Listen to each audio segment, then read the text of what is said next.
Welcome, ladies and gentlemen, to Carmine's Arena, a cultural gourmet of information, if you will, a feast for your mind and soul. And now, without further delay, the man, the myth, the maestro, Carmine Arena.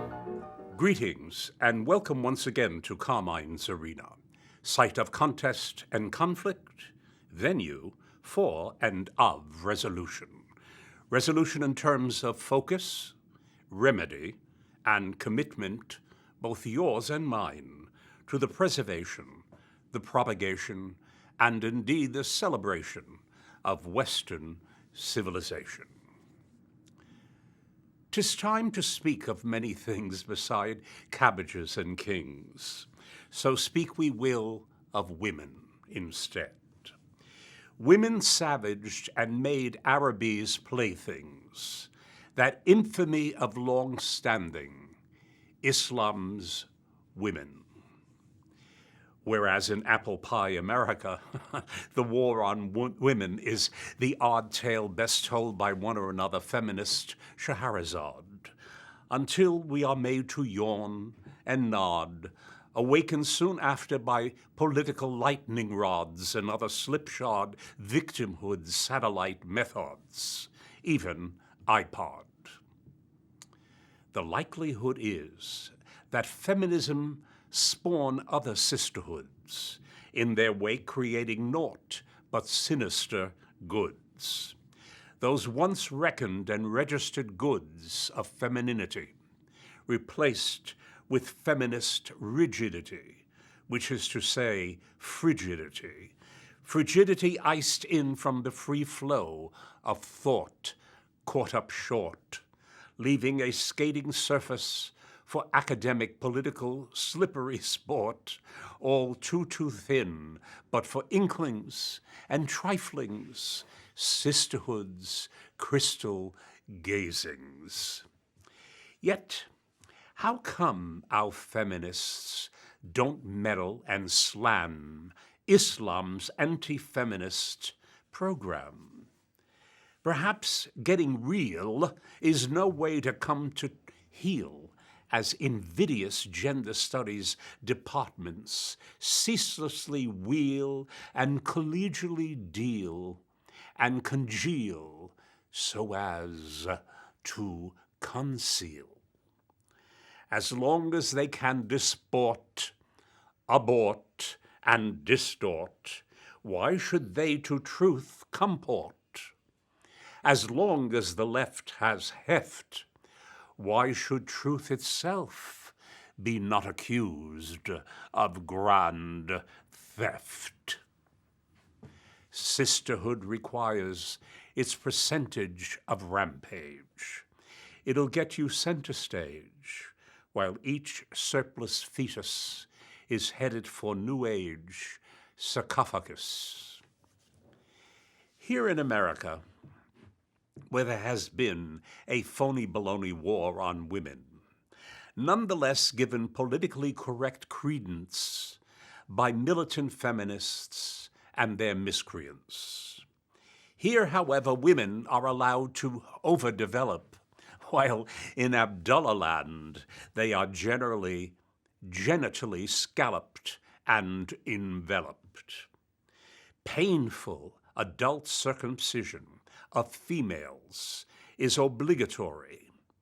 The mutilation is too unspeakable to be repeatable in detail without boffing up one's dinner pail. The gruesome sewing up of all but a tiny opening of female private parts called infibulation is yet another abomination visited upon the female person as yet again another custom so as to assure virginity via seamstress asininity. Infibulation, and yes, de-infibulation, to be followed again by resuturing, and the requirements attendant upon giving birth relative to this birth canal tailoring. It's hideously tormenting.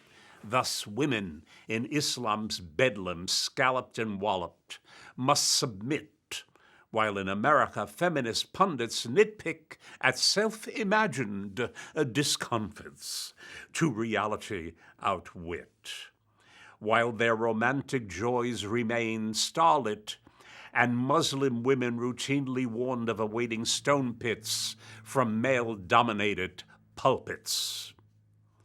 Well, Gloria Steinem, may I inquire as to when you became a hermit, disinterested in these tidbits? Yet there and here, the war on women is naught but your holy writ, fit after hissy fit, ipse dixit. To talk of these other poor women would belittle feminism's ego trips.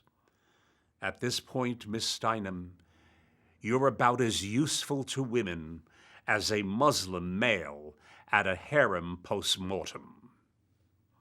So much for Arabian Nights watchtowers. Here, it's happy hour. To make matters even more bizarre, Europe has no-go zones where communities of this religion, entitled submission, practice Sharia law with impunity. Living in our Western culture, refusing to integrate with the rest of its neighboring society, treat it as an abscess. This is an affront to a nation's sovereignty, the latter being its culture's immune system serving as a barrier to alien infection. That these no-go zones are tolerated, barred from police and local authorities, constitutes the acceptance of an occupation that makes a mockery of diversity, globalism, and all those leftist goodies ever more resistant to the homegrown country's culturally organic insulin. Instead, another's origin now becomes creeping. These no-go zones are everywhere, constituting no more than military outposts and bases to wreak havoc when the call comes. France alone has over 700 such areas of occupation. Even the Nazis didn't have that many when Germany occupied France during World War II as wine continued to flow. How soon we forget. Yet those who forget are irrelevant, as are all those good but silent Muslims. Germans, too, were made irrelevant as they remained silent whilst millions were slaughtered. 14 million in death camps, 6 million of whom were Jews. And may I tuck in a parenthetical comment? The anti-Semitism in France today is rampant, and yet the Jews there, here and everywhere, are irrelevantly silent once more. Now with little excuse, for now they have a country, Israel, the only democracy in that wretched Middle Eastern region of the world, whose poison spreads from North Africa to Asia and on to America's very own doorstep. The sin of omission was felt recently in terror-ridden Paris, after the demonstration march from which President Obama felt too arch to attend, forsaking the other marching hierarchs. But yes, I ask, but will they march into and overmarch their no-zone landmarks? hearken, O Paris, one day shall grow Stone Age darkened. Russia's population during the Stalin years was made irrelevant by silence. Cuba the same. Now Chavez, even dead, plays his role in Venezuela's decline and long food lines. If you put together what tyranny, right or left, has killed with fire and famine, you have to wonder why it is that we are not ready, ever ready to declare such like madmen along with like women, flotsam, made only for jetsam. That history is forever set to repeat itself is the expression of old habits indulged by man's countless twits and nitwits who prohibit our transit, committed from man's outset for the summits. Thank God Almighty, our forefathers wished us to occupy those peerless summits and put these wishes to work in blood, sweat, and tears, leaving us their steering gear.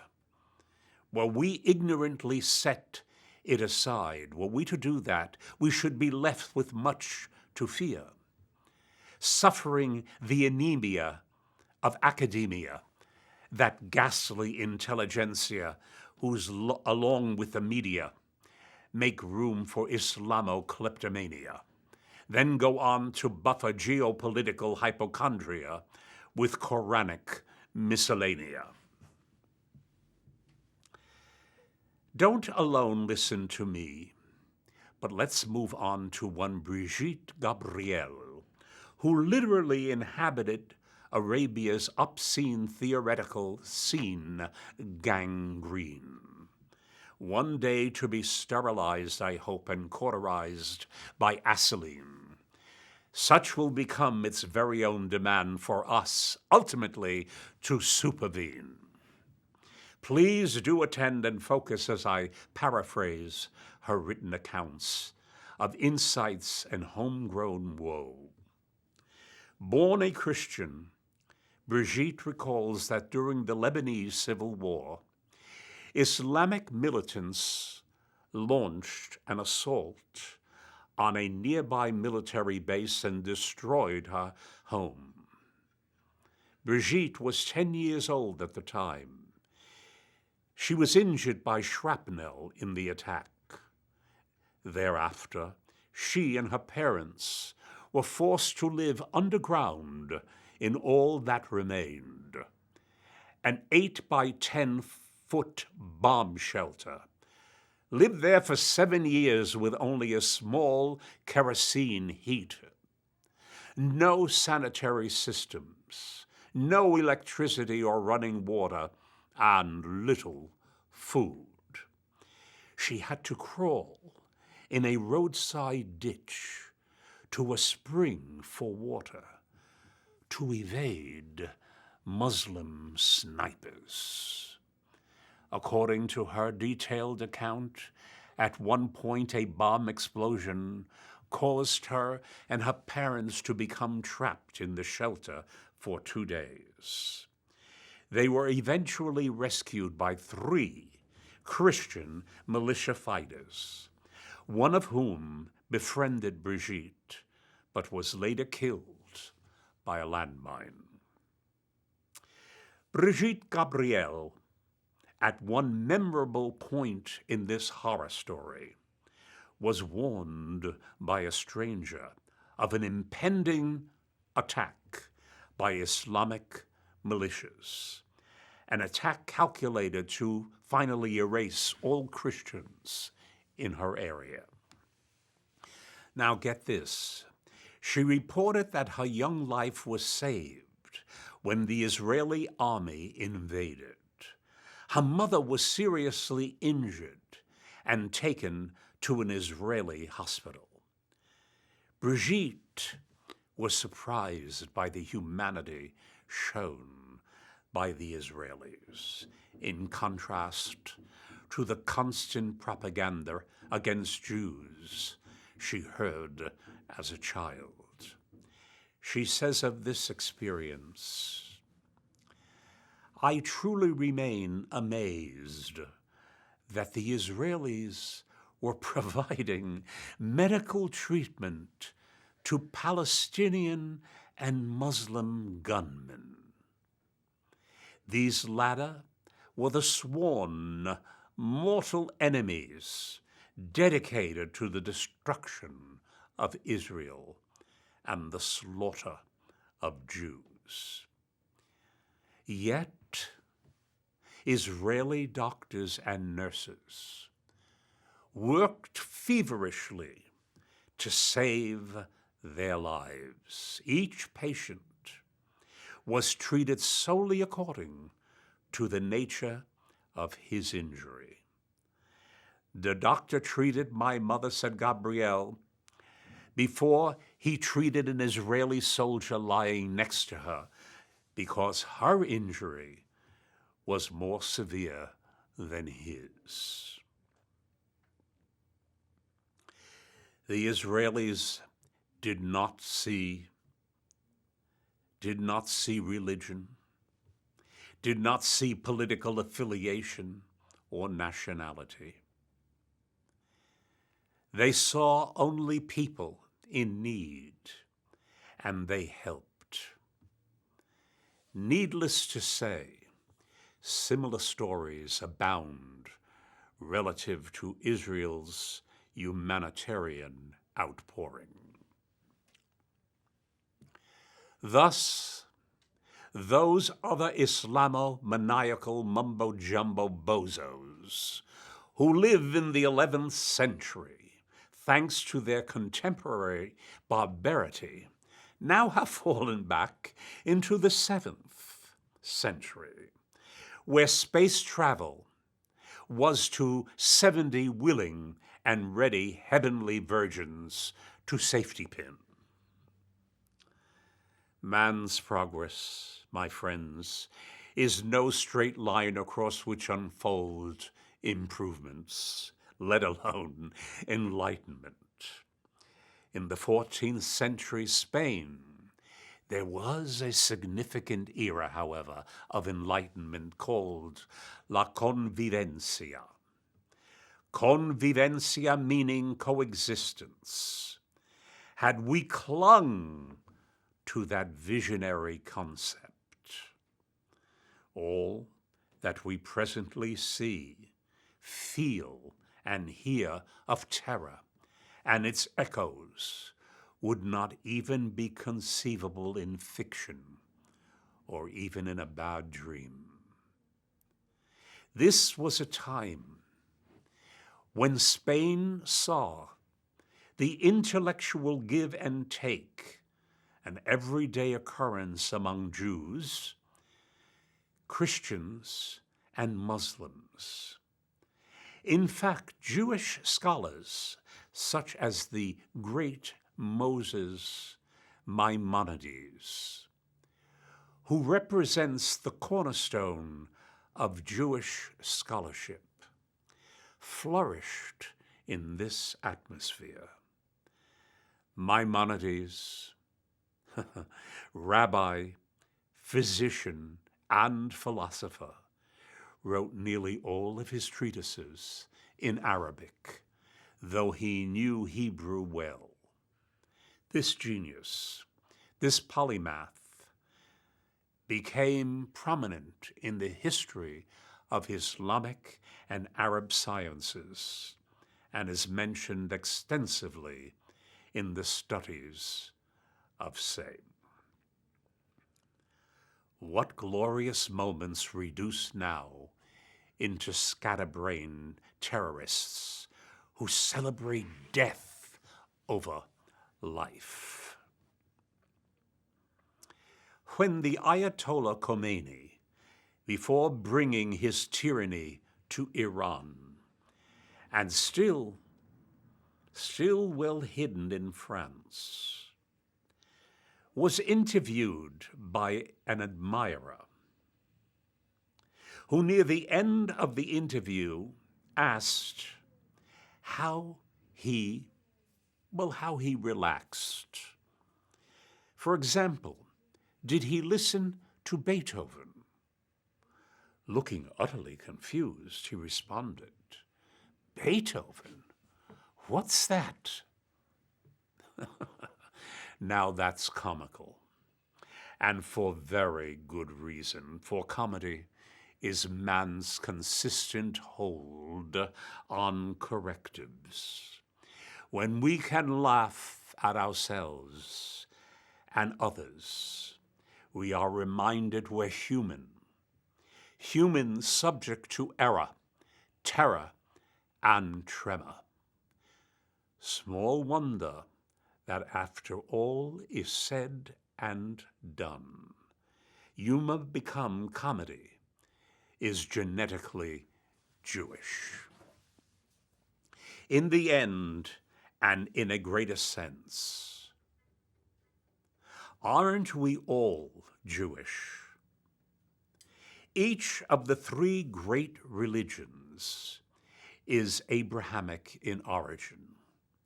From Eden, where it all started, to Calvary, where a Jew died on the cross. You see, when a Jew prays, he clasps together his hands, which rest on eternity's ledge of thought.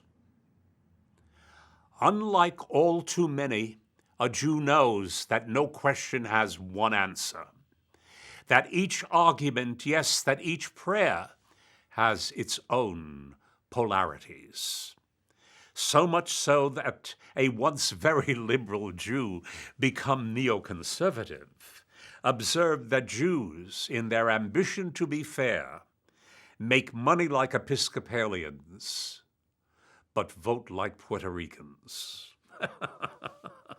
That, of course, is not politically correct, but damned funny anyway. If you don't think so, you've no sense of humor, and thus not able to see comedy as a corrective, whereby truth is discovered in jest, and one's goody-good image exposed as self-serving hypocrisy. Consequently, history's monstrosities visited on a people give to such people the opportunity to penetrate their darkness by levity. Such a people shall always triumph. It was the great John Adams who cautioned that history's record will judge each nation by the way they treated their Jews. I say that nations cruel to their Jews become history's punchline. If only fundamentalists in the Islamic nexus were able to ask the right questions, those questions that don't always have one answer. If only jihadists recognized the contradictions and polarities which routinely have them viciously turning on their own, they would find pause to contemplate a creative peace, finding the courage to speak out, to shout, "Enough! Enough! Enough!" Ah, yes, if terrorists were only able to laugh heartily sans sneering. Destruction, however sophisticated, is as simple as child's play. Construction, however distillated, constitutes artistry. Femininity, as I've said many times, is civilization's eternal answer, which assures civilization's survival. Femininity is the enduring strength to resist the seductions of feminist pose, prose, and predictable woes, while quietly and self-effacingly make sacrifices for love and posterity. thus securing civilization's heredity, dignity, and fidelity to artistry. That art of life and living that create ever goodly sums of beauty. Islam can use this beauty instead of imposing harsh female duties. Islam can use humor in place of crime and misdemeanors. But this may only happen when, unlike Obama, Americans don't see victory as an impostor, but hope's, yes, hope's true predecessor. Permit me to close on a thought-filled note. Pain often is a gift.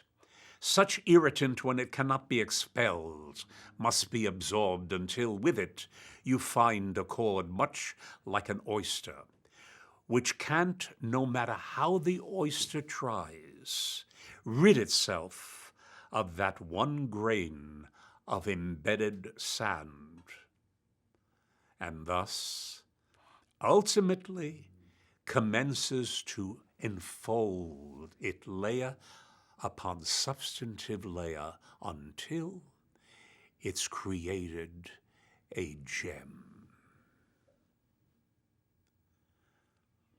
Such be the divinity of pearling and the divination of an ennobled courage. Till next time, my friends, make the world your oyster and keep the faith as if kept in a holy cloister.